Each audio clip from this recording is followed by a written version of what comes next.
Ini bukan pemanasan karena acara ini acara halal bihalal, tambah adem. Jadi tolong diralat, bukan tambah panas, tambah adem, bukan pemanasan, tambah adem, rileks saja. Begini ya, karena yang diutarakan Pak Kures tadi sudah luar biasa. Saya hanya membantu referensi di antara ciri wali Allah itu asyafaqah alal khalqi kullihim, punya empati, punya kasih sayang ke semua makhluk.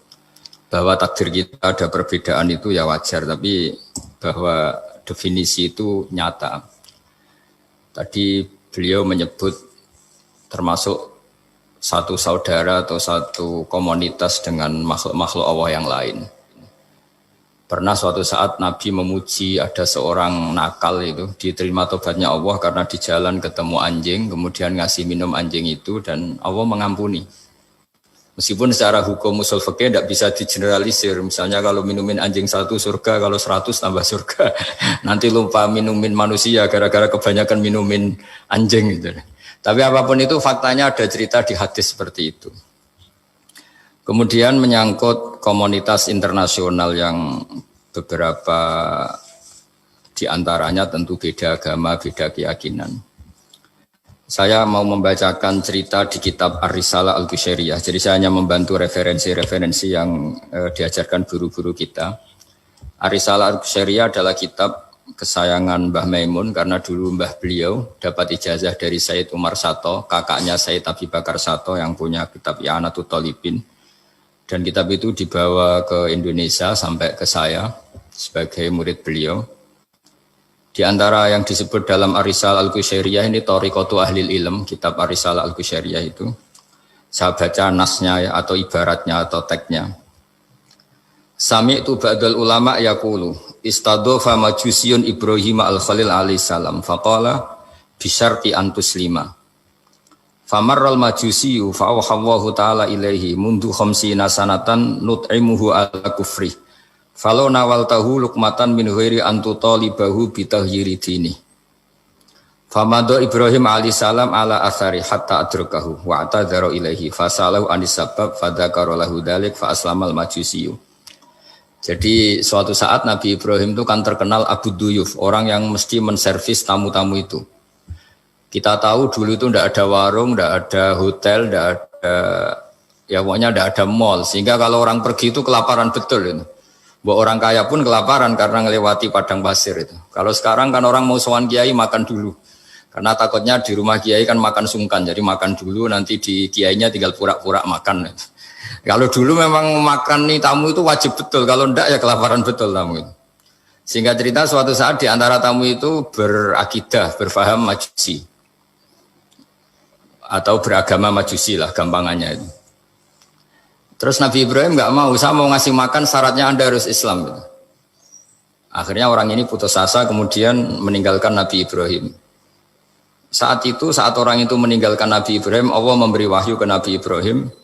Orang itu umurnya 50 tahun dan dia hidup karena tak kasih makan. Terus kata Allah, mundu khamsina sanatan nut'imuhu ala kufri. Saya yang Tuhan saja ngasih makan dia 50 tahun tanpa syarat dia harus Islam. Kamu baru dimintai makan sehari mensyaratkan Islam. Walhasil terus Nabi Ibrahim ngejar orang majusi itu terus monggo-monggo makan di rumah saya. Singkat cerita terus orang majusi itu tanya kenapa Anda berubah pikiran. Terus Nabi Ibrahim cerita bahwa beliau ditegur Allah kemudian harus melakukan itu. Jadi cerita-cerita seperti itu banyak. Dulu kita dengar para kiai sering cerita ketika seorang Yahudi rumahnya diusir Amr bin As untuk pembangunan masjid. Ketika lapor ke Sayyidina Umar, masjid itu yang mengambil tanahnya orang Yahudi harus dikembalikan ke orang Yahudi. Dulu guru-guru kita juga sering cerita Sayyidina Ali itu pedangnya dicuri sama orang Yahudi.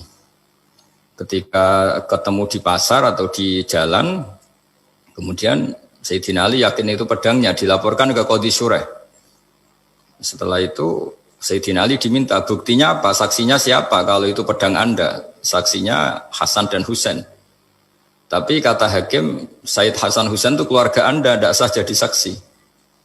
Zaman itu Sayyidina Ali masih berargumentasi, waqad qala Rasulullah sallallahu alaihi wasallam Hasanun wa Husainun sayyida syababi ahlil jannah.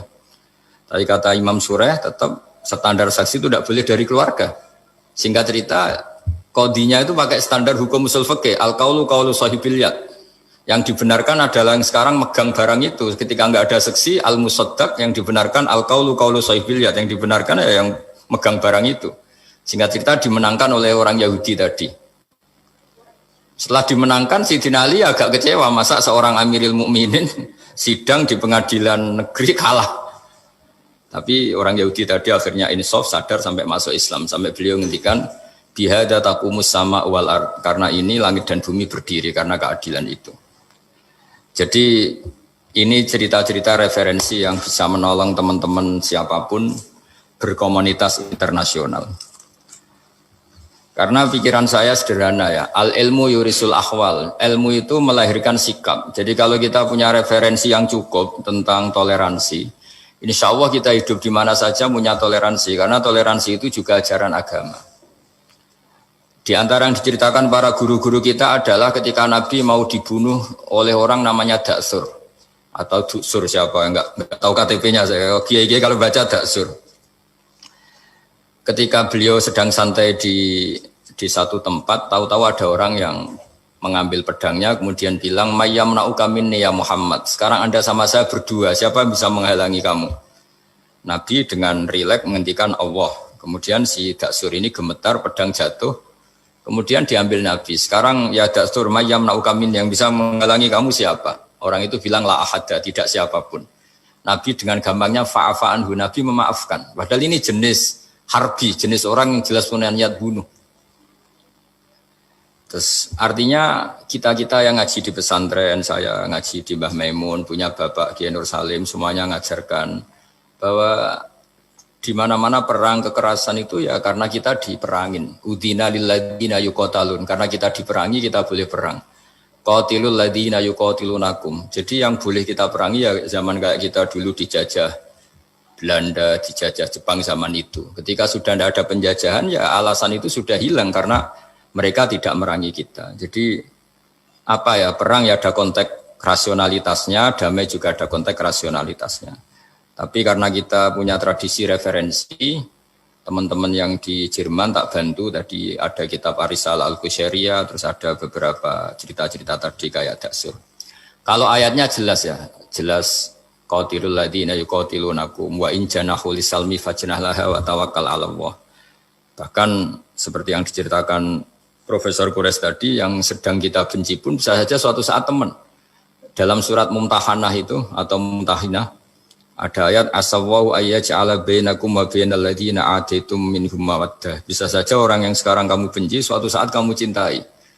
Wallahu qadir, itu Allah Maha Kuasa. Dan tadi saya menambahkan yang dikatakan Profesor Quraisy tentang belajar. Dulu Nabi itu enggak puasa Asyura. Tapi ketika datang ke Medina, orang-orang Yahudi itu puasa Asyura. Coba tanyakan ke mereka, kenapa puasa tanggal 10? Terus mereka menjawab, yaumun najjawahu fi Musa, itu hari yang Allah menyelamatkan Nabi Musa. Terus fa'amara bisyami, kemudian Nabi menyuruh sahabat puasa. Artinya dulu itu segampang itu hidup, itu sesuatu yang baik, apa, ya sudah ditiru. Meskipun kita tahu Nabi itu tentu mustaqil bil istihad, Nabi itu orang yang mandiri. Tapi memberi percontohan kita betapa gampangnya kita seperti itu. Dulu ada seorang Yahudiyah meminta sama Sayyidah Aisyah dan dikasih. Ketika dikasih, dia mendoakan semoga kamu Aisyah selamat dari siksa kubur. Zaman itu Sayyidah Aisyah itu belum tahu tentang siksa kubur, sehingga beliau engkar, enggak percaya. Tapi setelah Rasulullah datang dan diceritanin, Nabi, oh iya siksa kubur itu ada. Dan semenjak itu Nabi selalu isti'adah minta perlindungan dari siksa kubur. Jadi dulu di komunitas-komunitas beda agama, sesuatu yang benar ya dibenarkan. Makanya kaidah umum dalam interaksi antar agama itu la tusaddiquhum wa la tukadzibuhum, ya kamu jangan bilang iya, jangan-jangan enggak, ya jangan bilang tidak, jangan-jangan iya. Jadi aturan ilmunya jelas la tusaddiquhum wa la tukadzibuhum. Ya artinya sesuai referensi ilmu lah kira-kira begitu. Terus yang terakhir, ini saya mohon maaf sama komunitas di Jerman karena saya ini pura-puranya aja sibuk. Karena saya kira ini seberapa jam lagi saya ngajar ini. Nanti kalau saya tidak ngajar di sini yang mengundang agak-agak dosa. Jadi supaya sama-sama tidak dosa, ini saya ya nuruti jenengan. Tapi ya karena saya ngajar ini juga yang datang orang macam-macam. Ada yang Kalimantan, Sumatera mau ngaji di sini. Ini seberapa jam lagi saya ngaji Sahih Muslim. Yang terakhir ini di halaman Kitabu Adabil Ulfa wal Ukhuwah halaman 285 dalam Ihya juz 2. Jadi kitab saya juz 2. Mungkin kalau beda cetakan yang jelas ikut Kitabu Adabil Ulfa wal Ukhuwah. Di sini diterangkan oleh Imam Ghazali dengan beberapa riwayat yang disebut al-jiranu salasatun. Bertetangga itu ada 3. Jarun lahu hakun wahid. Ada tetangga yang punya hanya 1 hak. Wajarun lahu haqqani wajarun lahu salah satu hukukin. Terus beliau cerita yang punya 3 hak itu ya tetangga, ya seagama, ya masih ada hubungan kerabat. Yang punya 2 hak ya tetangga, ya seagama. Terus wa amal ladzi lahu haqqun wahid fal jarul musyrik. Yang punya hak 1 itu tetangga yang beda agama. Jadi intinya tetap dikasih hak meskipun beda agama. Sampai diantaranya disebutkan juga di halaman 287. Imam Ghazali ngendikan beliau berfatwa dan beliau bercerita Rawahu Umar bin Syu'aib an Nabi an Jaddih anin Nabi. Terus qala Mujahid kuntu inda Abdullah bin Umar wa ghulamun lahu yaslahu syatan faqala ya ghulam idza salahta fabda bijarinal yahudi. Abdullah bin Umar itu sedang memasak kambing atau itu pembantunya ini sedang nguliti kambing. Itu pesannya Abdullah bin Umar ya ghulam idza salahta fabda bijarinal yahudi. Nanti jangan lupa tetangga kita yang Yahudi. Ini di Ihya halaman 287. Hanya cerita kebaikan. Jadi cerita-cerita perang itu ya karena kita diperangin, tapi ya kalau kita dibaikin ya baik, itu ajaran Islam. Hatta qala dzalika miraron. Faqala lahu lima taqulu hadza. Ini pembantunya juga enggak langsung menerima. Kenapa? Saking enggak mau nerimanya diulang-ulang lagi oleh Abdullah bin Umar. Faqala inna Rasulullah sallallahu alaihi wasallam lam yazal yusina bil jar hatta khashina annahu sayuwarrithu. Kenapa engkau melakukan itu ya Abdullah bin Umar? Terus beliau menjawab, Rasulullah itu selalu berpesan untuk berbuat baik sama tetangga. Tadi kita tahu kalau tetangga punya 3 hak berarti seagama, ada hubungan kerabat, hakul jar berarti 3. Ada yang seagama dan tidak punya hubungan kerabat berarti punya 2 hak. Yaitu 1 agama dan kerabat. Ada yang punya 1 hak saja, ya tidak keluarga, tidak seagama, tapi karena tetangga itu juga tetap punya hak. Dan itu pun masuk kategori lam yazal yusina biljar, termasuk orang-orang yang harus kita baikin. Ya kalau di Qur'annya kayak tadi ya, qatilul ladzina yuqatilunakum, boleh merangi ya yang merangi kita. Udzina lil ladzina yuqatalun, diberi hak merangi ya sama yang merangi kita, bukan yang tidak merangi kita.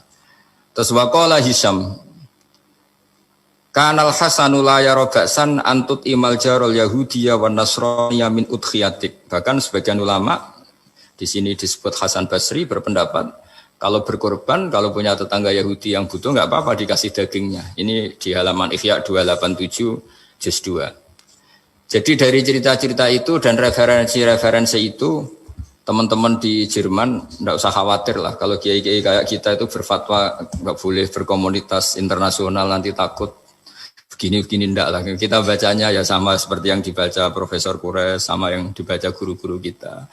Jadi itu kalau boleh dikatakan sumbangan saya lah bahwa di kita di pesantren itu ajaran-ajarannya juga seperti itu dan tadi beberapa kita saya sebutkan halamannya supaya bisa dicari, supaya tidak kelihatan hoax, juga tidak bikinan saya gitu, supaya jelas itu. Dan saya mohon maaf karena nggak bisa ngikuti sampai selesai, tapi saya ngapresiasi semoga jadi syawal yang baik, minal aidin wal faizin. Minal aidin artinya kita kembali menjadi ahli surga. Saya termasuk yang sependapat dengan kitab yang saya baca. Dulu kita ini ahli surga karena Nabi Adam lahirnya di surga dan diciptakan di surga. Karena satu kesalahan beliau harus kembali ke bumi. Dan setelah puasa itu selesai dan diterima, kita kembali ke ahli surga lagi. Maksud minal aidin, kita kembali lagi berstatus sebagai ahli apa? Surga. Dan itu dimulai dari saling memaafkan. Karena yang menghalangi masuk surga itu hak adami. Manusia itu kan paling kikir untuk memaafkan orang lain. Padahal kalau hak adami belum selesai itu Allah tidak mau memaafkan. Makanya syaratnya masuk surga harus kita saling memaafkan. Dengan cara seperti itu insya Allah kita minal aidin wal faizin. Jadi mohon maaf sekali lagi, mohon maaf karena saya tidak bisa ngikuti sampai selesai karena saya harus ngaji. karena bukan papa ya, memang harus. Andai kan sunat itu mungkin saya tinggalkan. Mohon maaf sekali. Wassalamualaikum warahmatullahi wabarakatuh.